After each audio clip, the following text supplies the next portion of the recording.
My ex-husband told me I'd never be more than a broken woman as I signed away everything in that courtroom.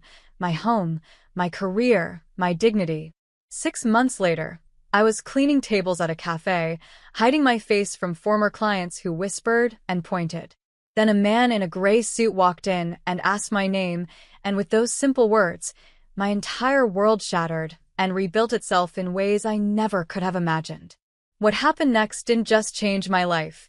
It exposed secrets that had been buried for decades and turned me into the one person my ex-husband feared most. If you're watching this, I'd love to know where you are watching from today. And don't forget to like and subscribe for more stories the gavel struck, and with it, the last remnants of my old life shattered into 1,000 irretrievable pieces.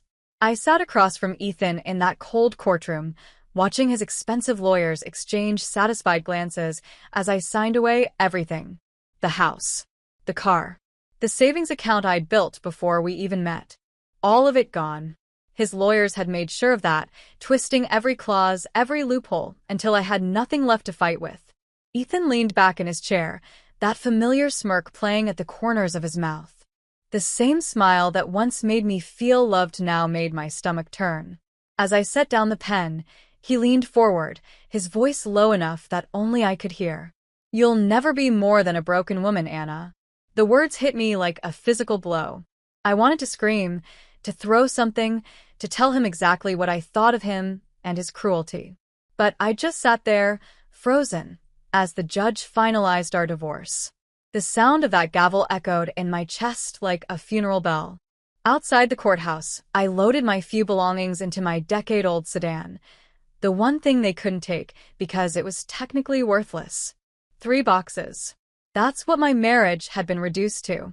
3 cardboard boxes filled with clothes, a few books, and photographs I should have burned. When I pulled up to the mansion, my mansion, the one I designed myself, Vanessa was waiting at the door.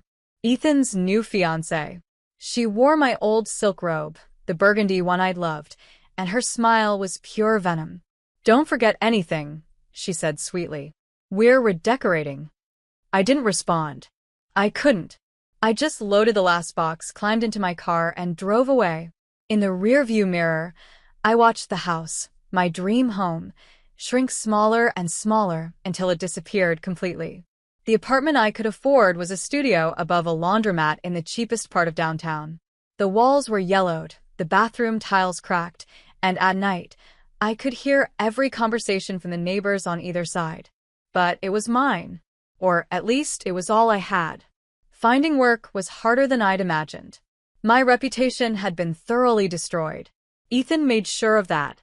Every design firm I approached had heard the rumors that I was unstable, vindictive, impossible to work with. Doors closed before I could even finish introducing myself. 3 weeks after the divorce, I took a job cleaning tables at a cafe called Rosa's Place. The owner, Rosa Martinez, was a round-faced woman in her 50s with kind eyes and hands that had seen decades of hard work. She didn't ask questions when I applied. She just looked at me, really looked at me, and said, "When can you start?" I started the next morning. Every day, I wore an old baseball cap and kept my head down, praying no one would recognize me. But they did. Former clients would walk in, do a double take, and whisper to their companions. I became an expert at pretending I didn't see them, at making myself invisible while I wiped down tables and refilled sugar dispensers. Rosa noticed, of course. She noticed everything. "You don't have to tell me," she said one afternoon as we closed up. "But whatever happened to you, it doesn't define you. You hear me?"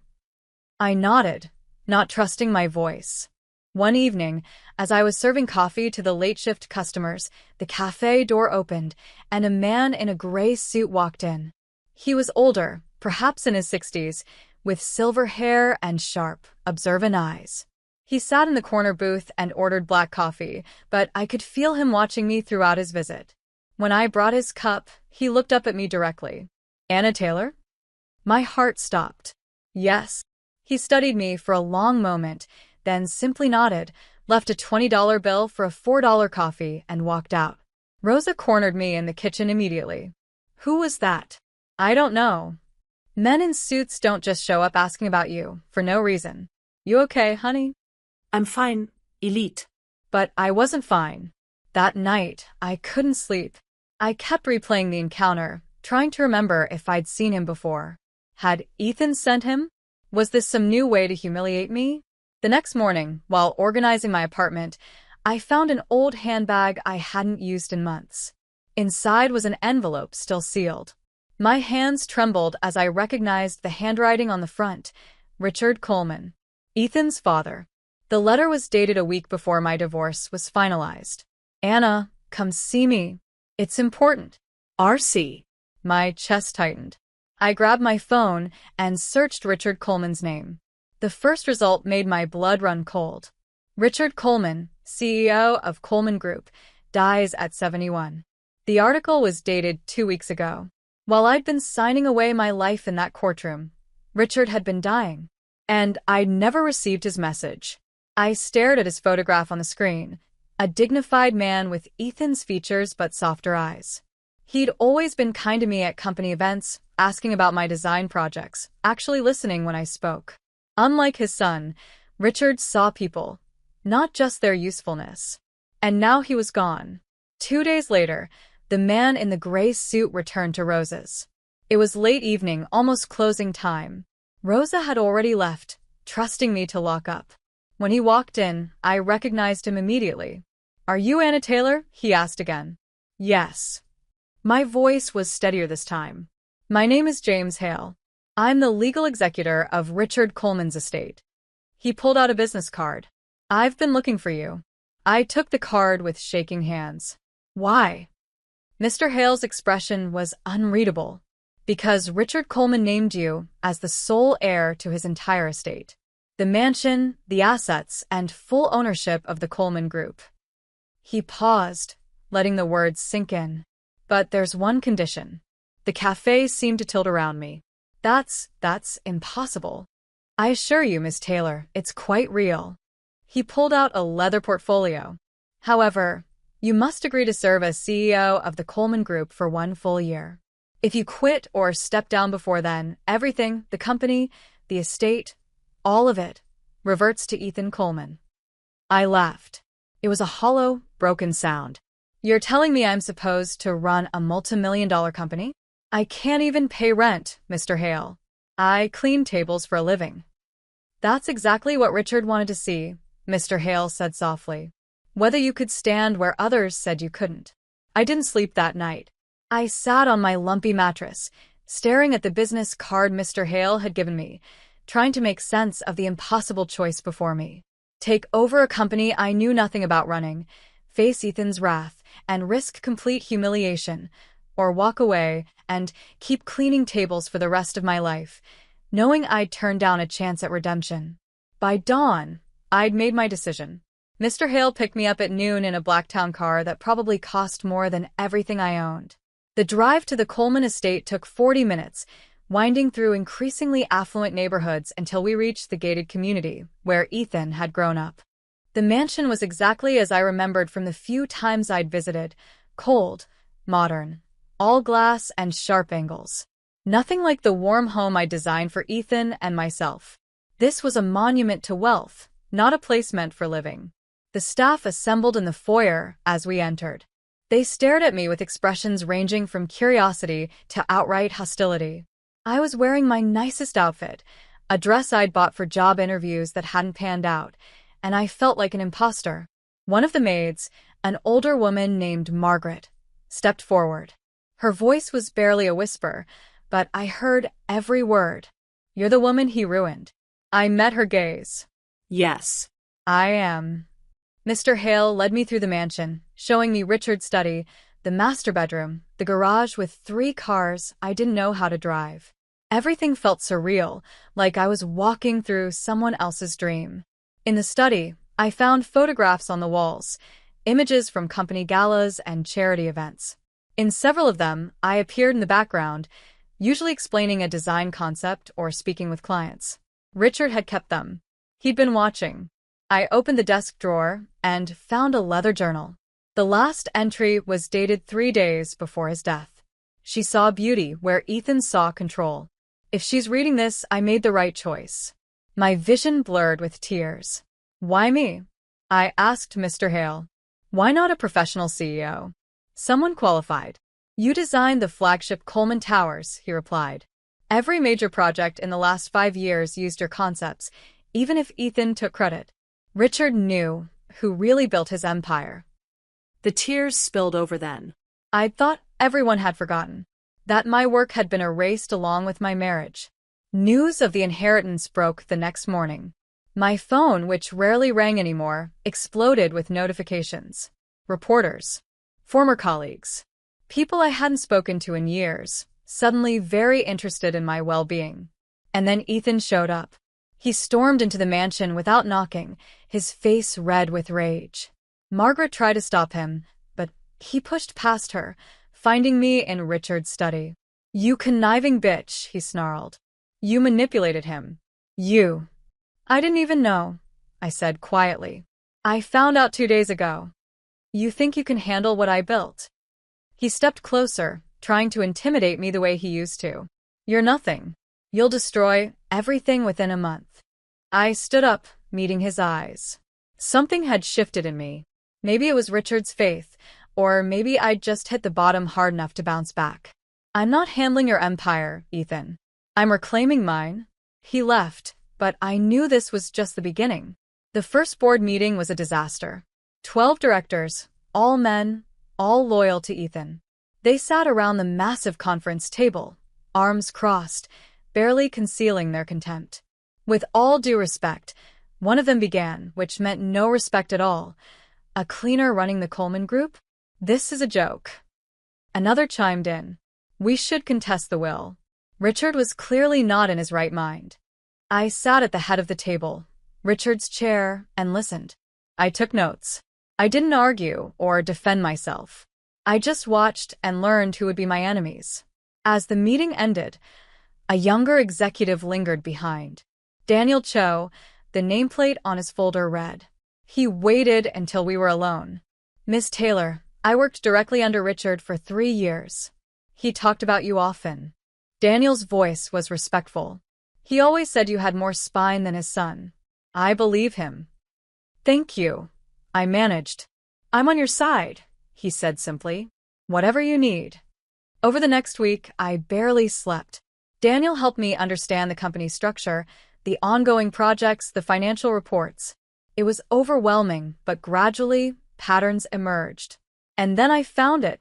The Horizon Towers project, Ethan's current flagship development, was based entirely on blueprints I designed 2 years ago. My original concepts, my innovations, even my handwriting on the initial sketches. He'd stolen everything and claimed it as his vision. I could expose him immediately, destroy him in one press conference. But something Richard had written in his journal stopped me. Patience is power. Strike when they've forgotten you're watching. I continued my research. Late one night, I found another note from Richard, tucked into a file marked private. If you're reading this, they've already turned against you. Trust your instincts, not their promises. 2 weeks after the disastrous board meeting, I stood outside the Coleman Group headquarters in the pouring rain. The building was 40 stories of glass and steel, designed to intimidate. I was trembling, exhausted, terrified. But I thought of that courtroom, of Ethan's smirk, of his parting words, "You'll never be more than a broken woman." You wanted to see if I'd fight? I whispered to Richard's memory. Then watch me. I walked through the glass doors, my cheap shoes squeaking on the marble floor. The receptionist looked up, startled. "Good morning," I said, my voice stronger than I felt. "I'm Anna Taylor, the new CEO. Let's get to work." The learning curve was brutal. Every day brought new challenges, new corporate jargon, new ways I could fail publicly. I stayed in the office until midnight most nights, studying contracts and financial reports until my eyes burned. The staff whispered whenever I walked by. Some pitied me. Most doubted I'd last a month. Daniel became my lifeline. He explained which directors were truly dangerous, which projects were hemorrhaging money, where Ethan had left traps in the budget. Without him, I would have drowned in the first week. "Why are you helping me?" I asked one late evening as we reviewed quarterly projections. He looked up from his laptop. Because Richard believed in you. That's enough for me. But Ethan wasn't finished. His revenge came swiftly and mercilessly. First, leaked documents suggested I'd mismanaged funds, completely fabricated, but convincing enough to make headlines. Waitress CEO, already in over her head, the business section screamed.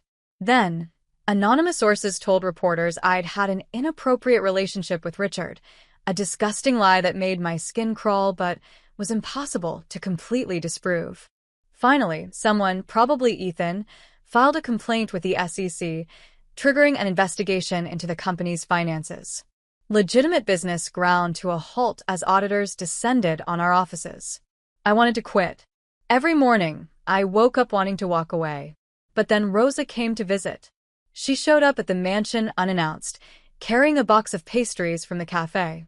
Margaret tried to turn her away, but I heard Rosa's voice and ran to the door.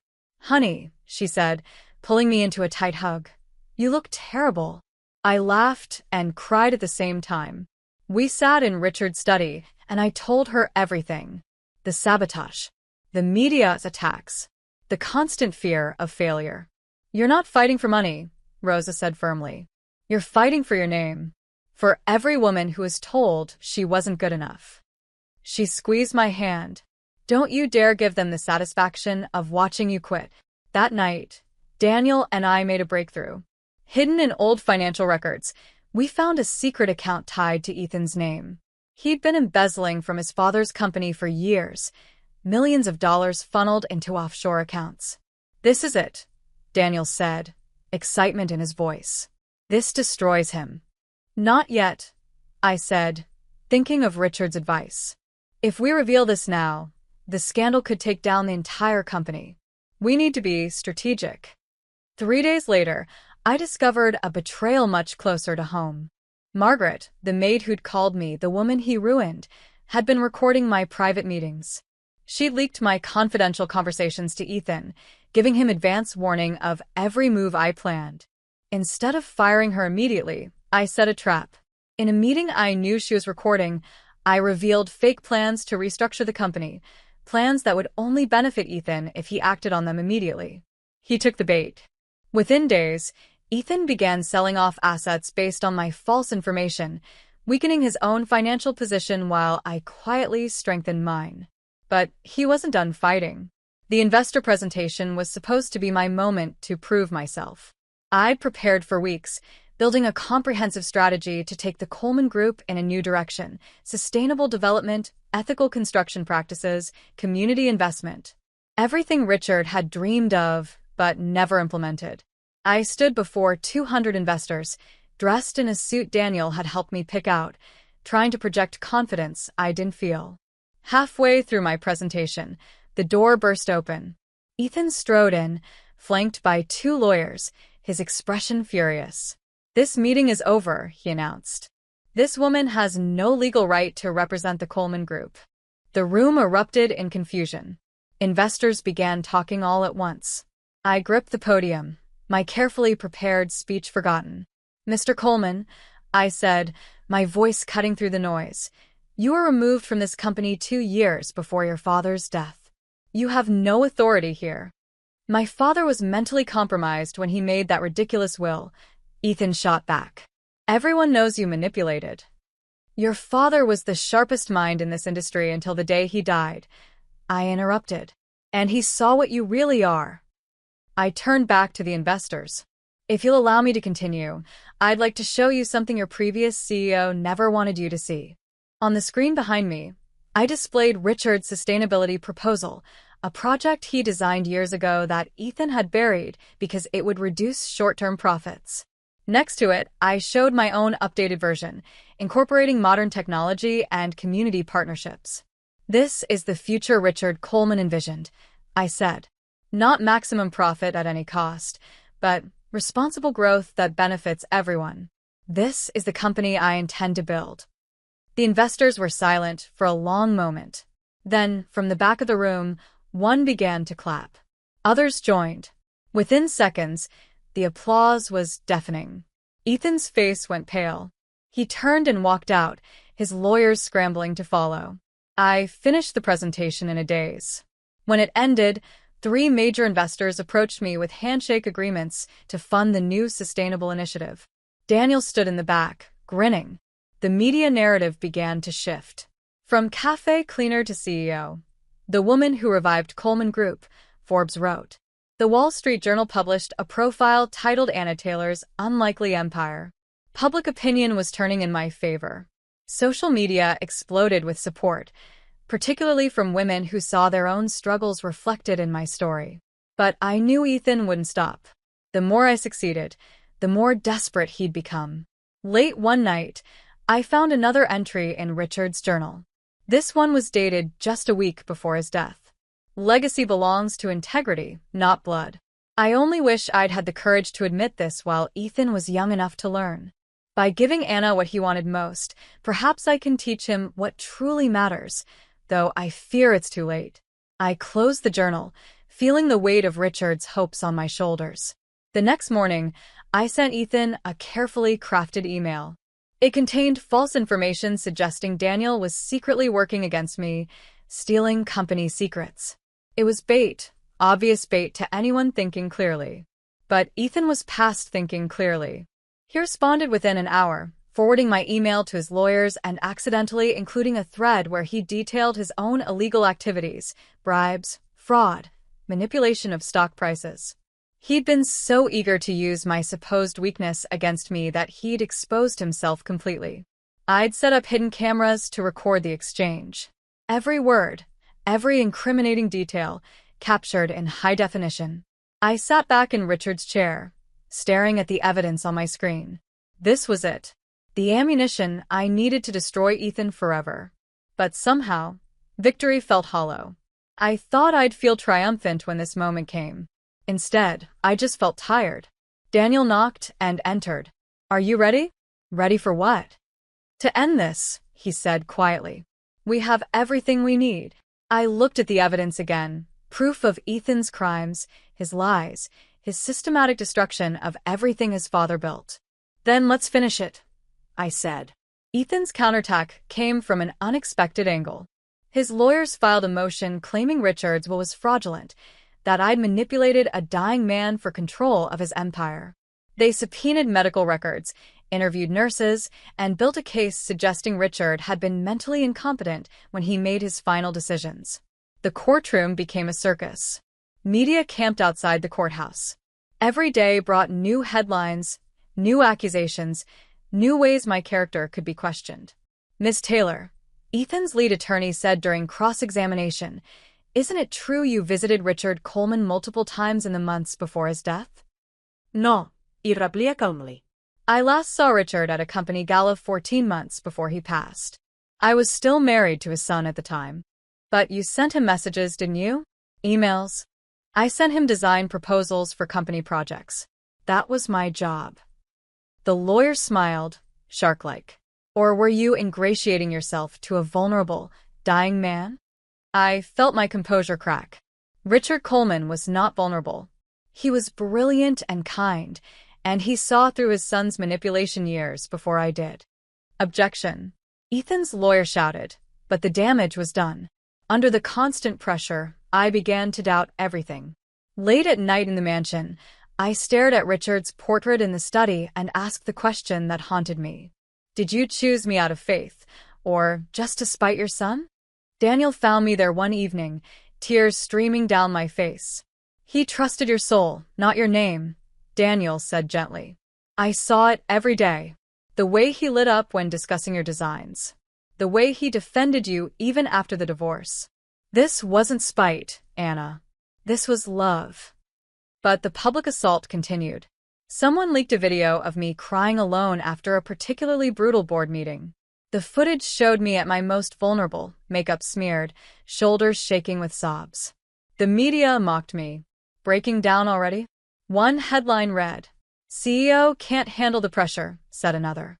But something unexpected happened. Women across the country rallied online. #IStandWithAnna trended on Twitter. Thousands of women shared their own stories of being underestimated, dismissed, broken down and rebuilt. We see you, Anna. One post read. And we've been where you are. Don't stop fighting. Their support gave me strength when I had nothing left. Then Daniel uncovered something that changed everything. One of the board members who'd been most vocal against me, Victoria Marsh, was having an affair with Ethan. She'd been the one leaking confidential information, sabotaging projects, feeding ammunition to his lawyers. We can use this, Daniel said. Force her to testify. But before I could act, Vanessa showed up at my office. Ethan's fiancée looked different from the smug woman who'd stood in my doorway months ago. Her confidence was gone, replaced by nervous energy. She clutched a designer handbag like a shield. I need to talk to you, she said. Alone. Security escorted Daniel out. Vanessa sat across from my desk, not meeting my eyes. He's worse than you know, she said finally. Ethan. He's not who I thought he was. Then leave him. I said, no sympathy in my voice. It's not that simple. She pulled out a USB drive. He has these hidden accounts in the Cayman Islands. Millions he stole from the company, from his father. I thought you should know. Why help me now? Vanessa finally looked up. Because I saw that video of you crying. And I realized that could be me in a year. He destroyed you, and he'll destroy me too. Eventually, he destroys everyone. I took the USB drive. Thank you. She stood to leave, then paused at the door. I'm sorry. For everything. The robe. The smirk. All of it. After she left, I opened the files on the USB drive. Vanessa wasn't exaggerating. Ethan had been systematically stealing from the Coleman Group for over a decade. The evidence was damning, irrefutable. I called an emergency board meeting. Every director filed into the conference room, their expressions ranging from hostile to curious. Victoria Marsh took her usual seat, perfectly composed, not knowing what was coming. I stood at the head of the table and plugged in my laptop. Gentlemen and Victoria, I want to thank you for your patience during this difficult transition. I began. I know many of you doubted my ability to lead this company. Some of you actively worked against me. Victoria shifted uncomfortably. But Richard Coleman didn't choose me because I was the most qualified. I continued. He chose me because I understood something his son never did, that true leadership isn't about power. It's about integrity. I clicked to the first slide. These are offshore accounts in Ethan Coleman's name. Over $15 million stolen from this company over the past 12 years. The room exploded. Directors talked over each other, demanding to see the evidence, questioning the source. I let them talk.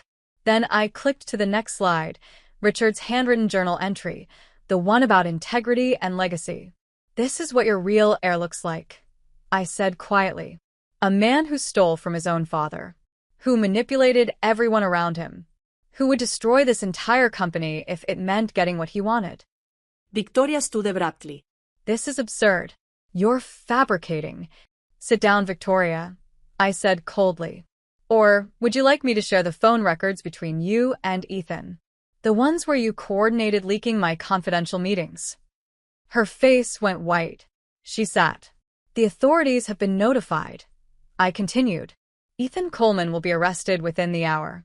And Victoria, you'll be receiving a subpoena to testify about your role in this conspiracy. I closed my laptop and looked at each director in turn. Now. Does anyone else want to question my leadership? Silence. 2 hours later, I watched from Richard's study as security escorted Ethan from the building in handcuffs. News cameras swarmed him. His lawyers shouted no comment as reporters hurled questions. As they pushed him into the police car, Ethan looked up at the window where I stood. Even from that distance, I could see the hatred in his eyes. You think you've won? He screamed, his voice carrying across the plaza. You're still nothing without me. You'll always be nothing. I didn't respond. I just stood there, watching, as they drove him away. When I finally turned from the window, I found myself alone in Richard's study. The weight of everything, the months of fighting, the humiliation, the constant battle, crashed over me all at once.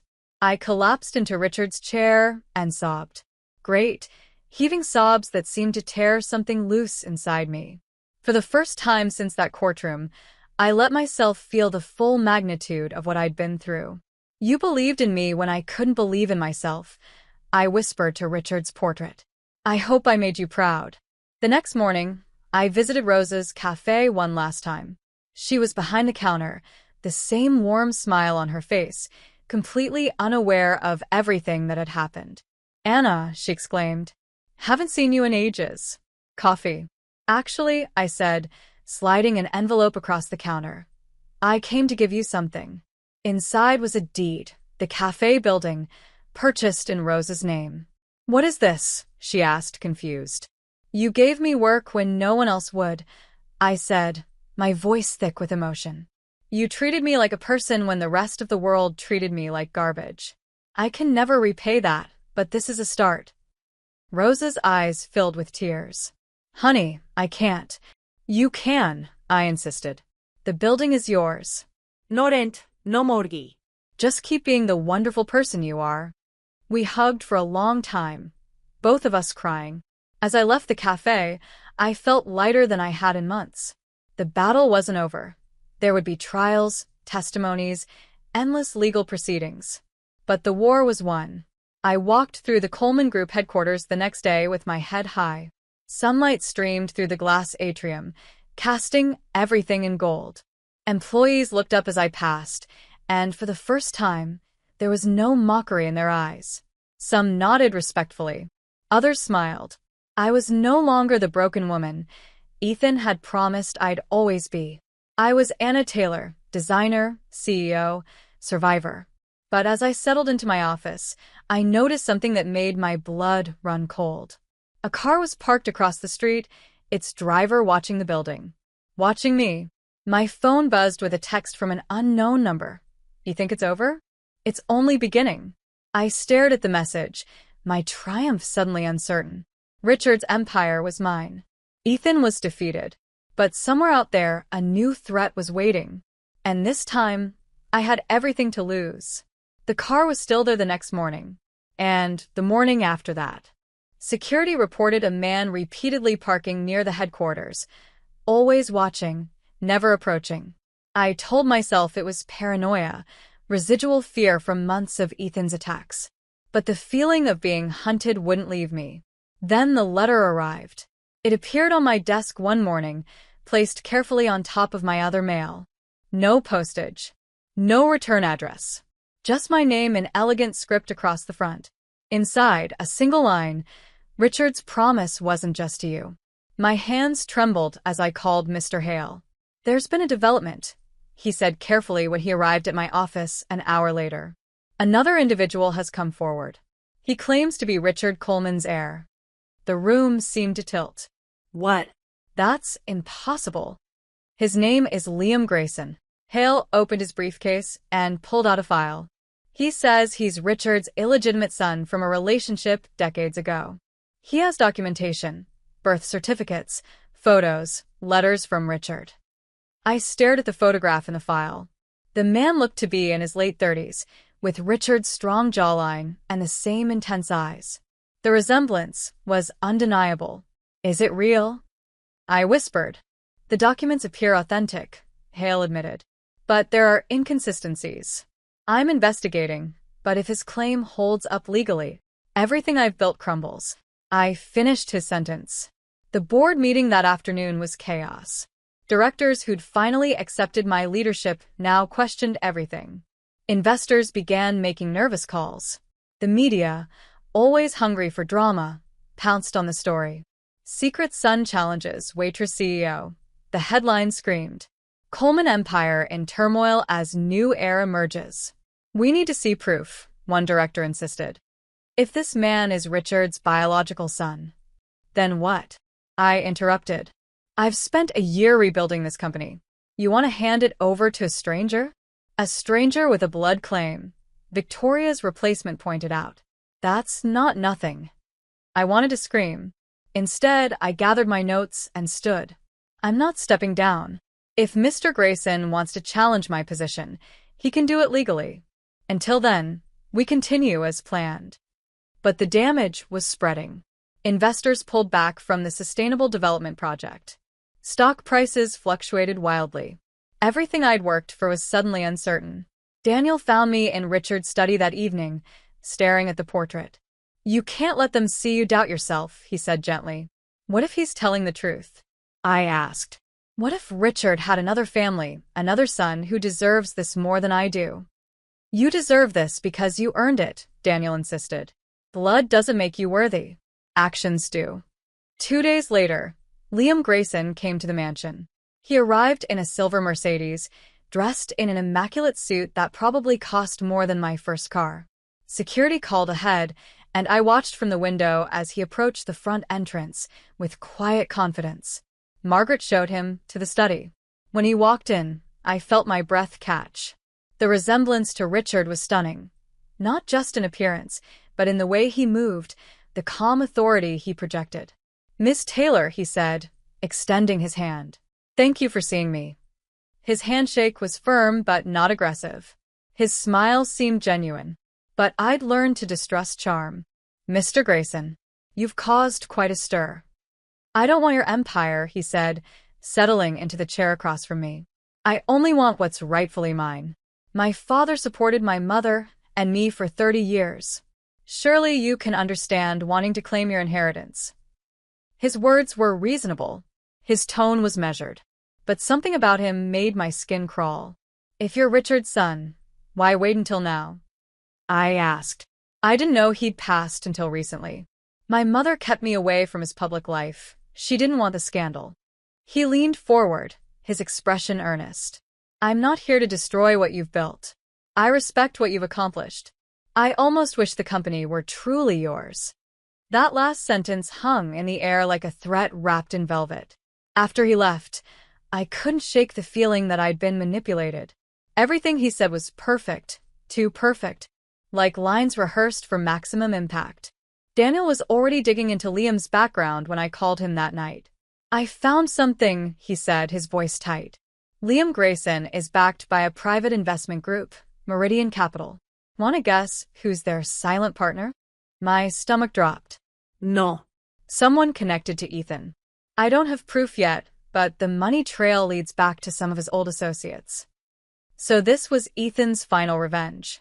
Even from prison, he'd found a way to tear me down. Over the next week, the media frenzy intensified. Tabloids published old photos of Richard with a mysterious woman, Liam's mother, apparently. The story had everything: secret love, hidden children, betrayed inheritances. My support began to crumble. Social media, which had once championed me, now turned skeptical. If there's a real son, shouldn't he inherit? People asked. Blood matters. I caught Daniel in a late-night meeting with Liam in a coffee shop downtown. I'd been leaving the office when I saw them through the window, Daniel and Liam, sitting across from each other, documents spread between them. Daniel was nodding, taking notes.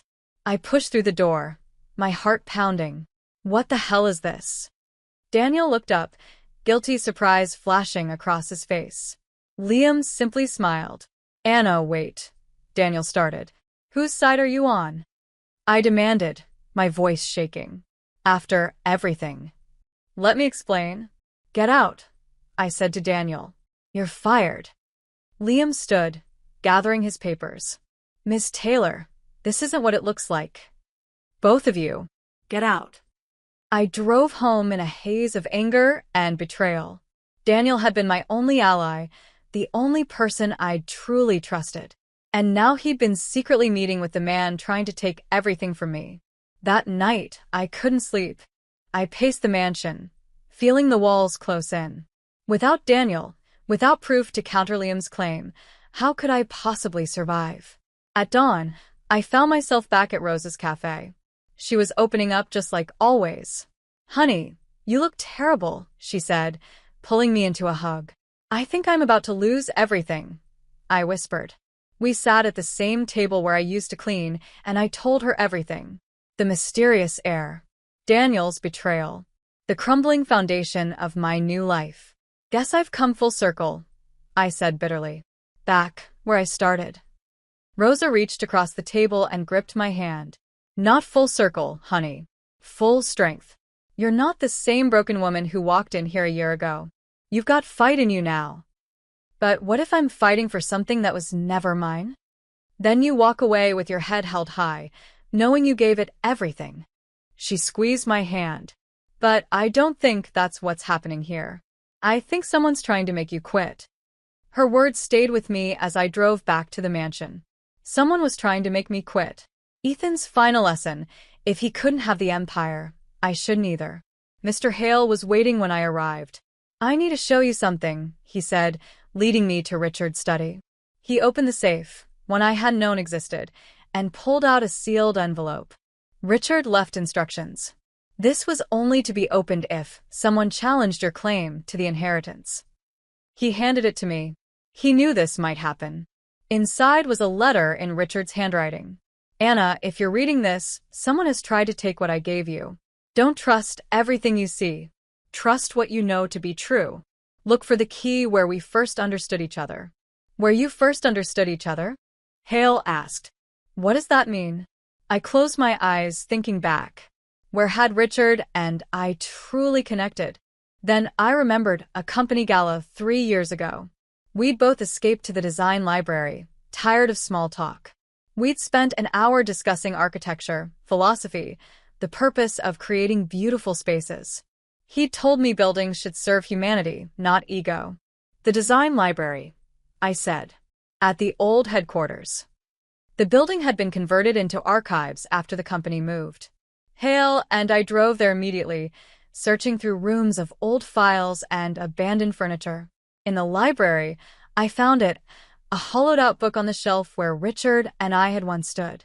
Inside was another USB drive and a handwritten will, dated 1 week before his death. My hands shook as I plugged in the drive. Richard's face appeared on the screen, gaunt but alert. The video was dated days before he died. Anna, his recorded voice said, if you're watching this, someone has challenged my decision. Let me be clear. You are my chosen heir, not because I owed you anything, but because you embody everything this company should be. Integrity, vision, compassion. He paused, adjusting something off camera. I know about Liam. His mother and I had a brief relationship decades ago, yes. I supported them financially, generously, for 30 years. But Liam was raised knowing he'd receive a settlement, not the company. His mother agreed. The papers are in the secondary vault. The video continued for 10 more minutes, detailing Richard's reasoning, his disappointments with Ethan, his hopes for what I might build. When it ended, I sat in stunned silence. This changes everything, Hale said. With this video and the documents he mentioned, Liam's claim falls apart. But I felt hollow. It doesn't matter. The board has already turned against me again. The investors are pulling out.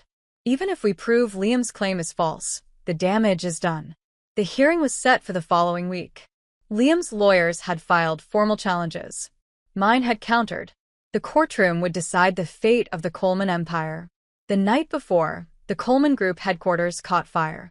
I got the call at 3 a.m. By the time I arrived, flames were pouring from the upper floors. Firefighters battled the blaze, while police held back crowds and media.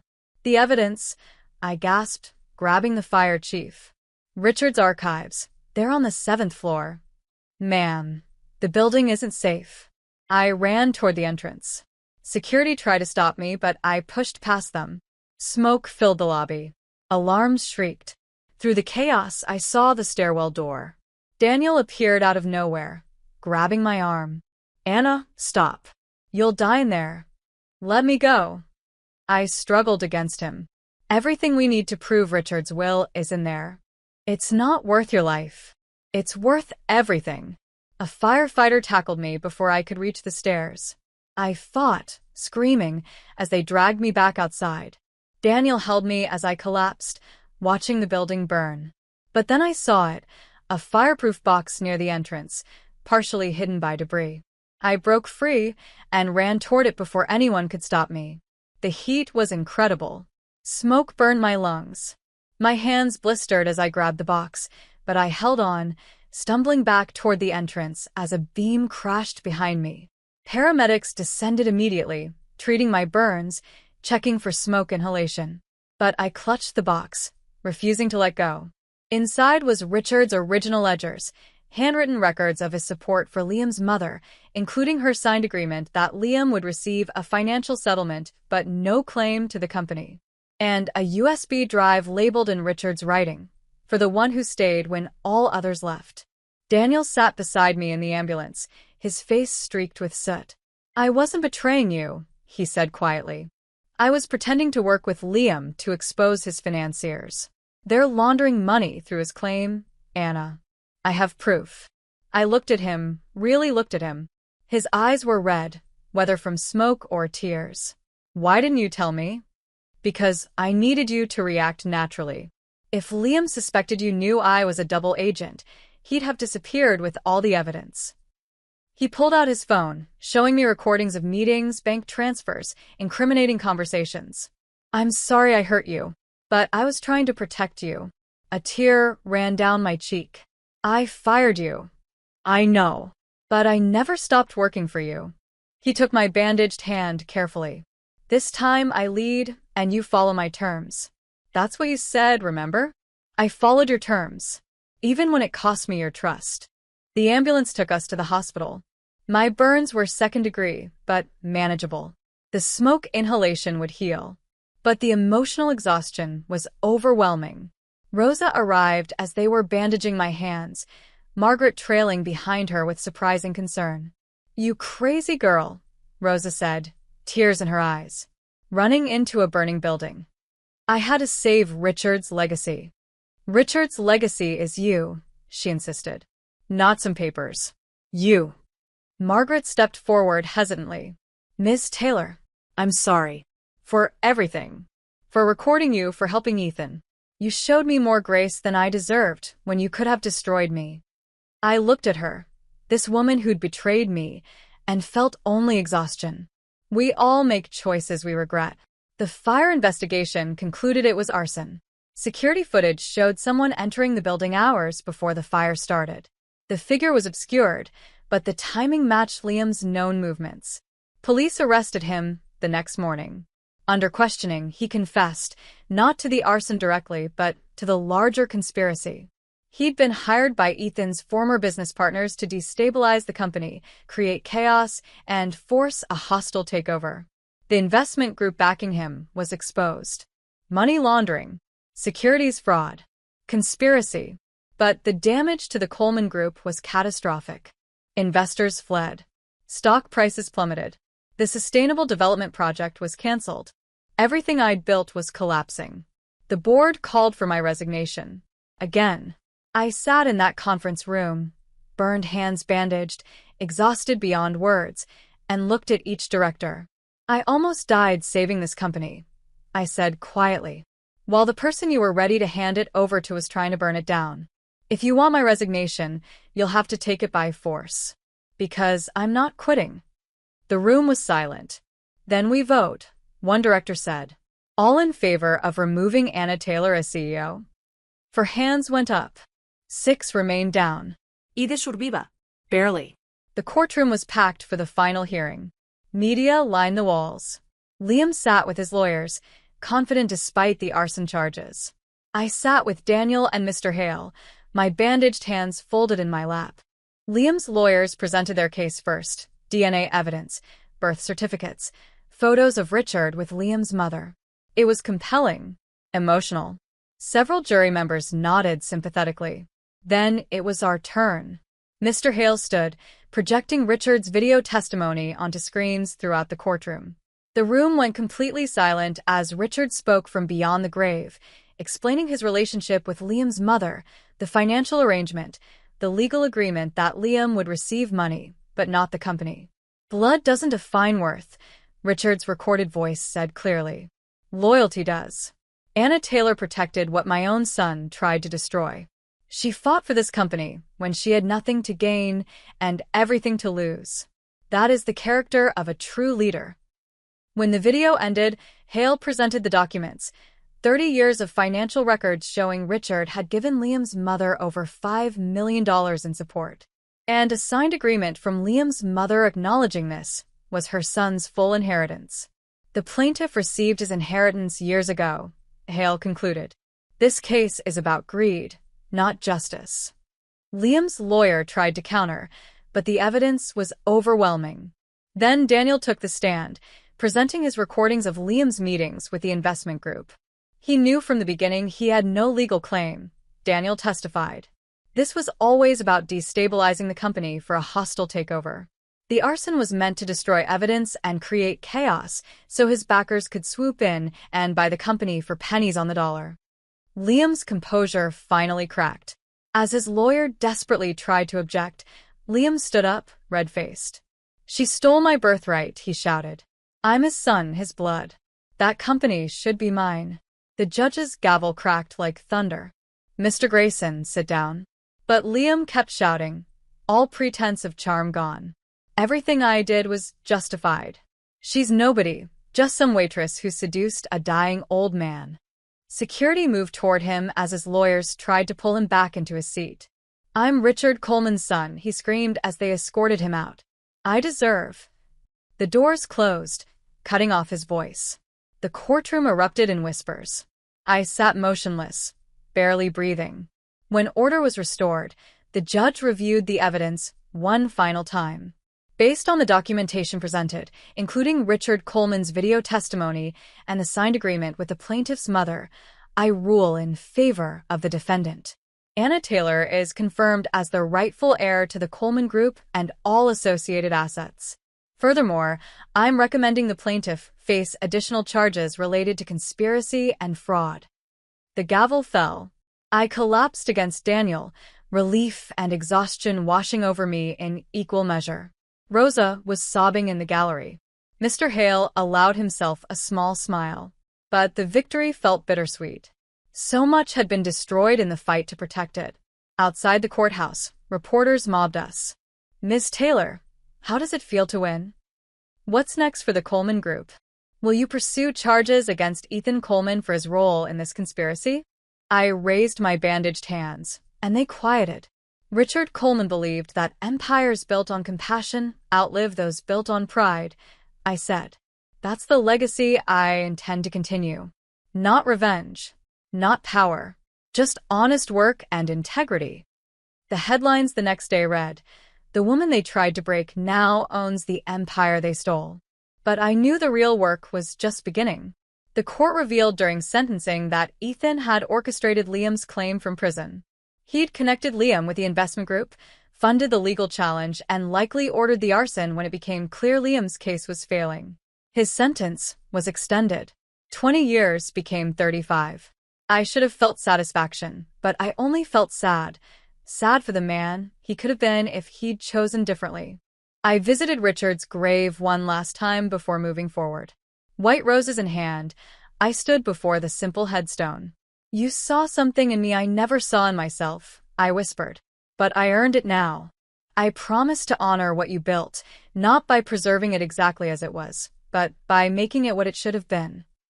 The wind rustled through the trees, and for a moment, I felt his presence, his approval. Back at the office, a letter waited on my desk. Prison postmark. Ethan's handwriting. My hands trembled as I opened it. "You were right. I was afraid of your strength. I'm sorry." 3 sentences. Years too late, but maybe enough. I walked to Richard's old fireplace, still functional in the renovated headquarters, and held the letter to the flames. Not out of hatred, but closure. Watching it burn, I felt something release inside me. The past was finally, truly over. 1 year after the inheritance, exactly to the day, I stood in the grand ballroom of the Coleman estate, preparing for the memorial gala in Richard's honor. The company had recovered. More than recovered, thrived. Under my leadership, the Coleman Group had doubled in value, but more importantly, it had become what Richard always envisioned, a company that built beauty responsibly, that valued people over profit margins, that understood legacy was measured in lives improved, not just dollars earned. Every employee who'd once doubted me now stood in that ballroom, pride evident on their faces. The Sustainable Development Project had been completed ahead of schedule. We'd won 3 industry awards for ethical practices. and our stock price had never been higher.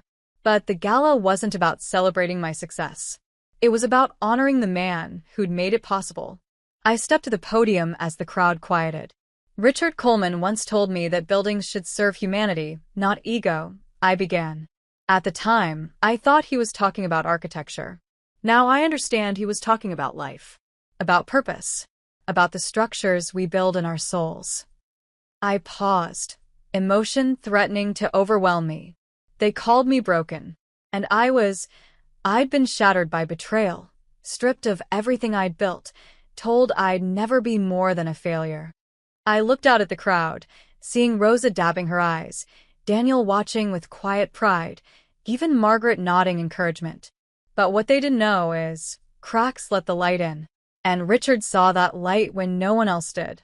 He gave me a chance not because I was perfect, but because I'd survived imperfection and come out stronger. The applause was thunderous. After the speech, Daniel found me on the balcony, looking out at the city lights. "That was beautiful," he said softly. "Thank you. For everything. For believing in me when I fired you. For risking everything to protect me." He moved closer.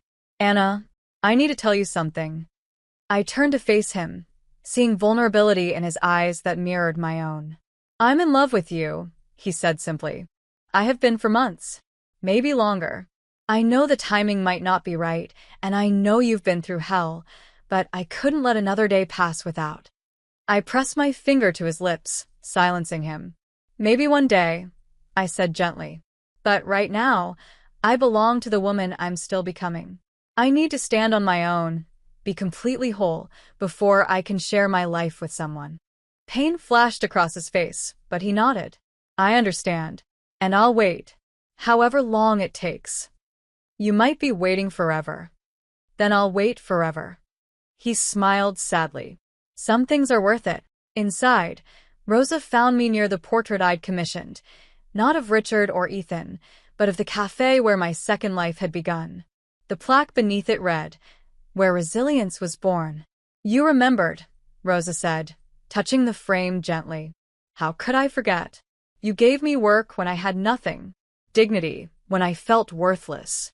You saw me as a person when everyone else saw me as a cautionary tale.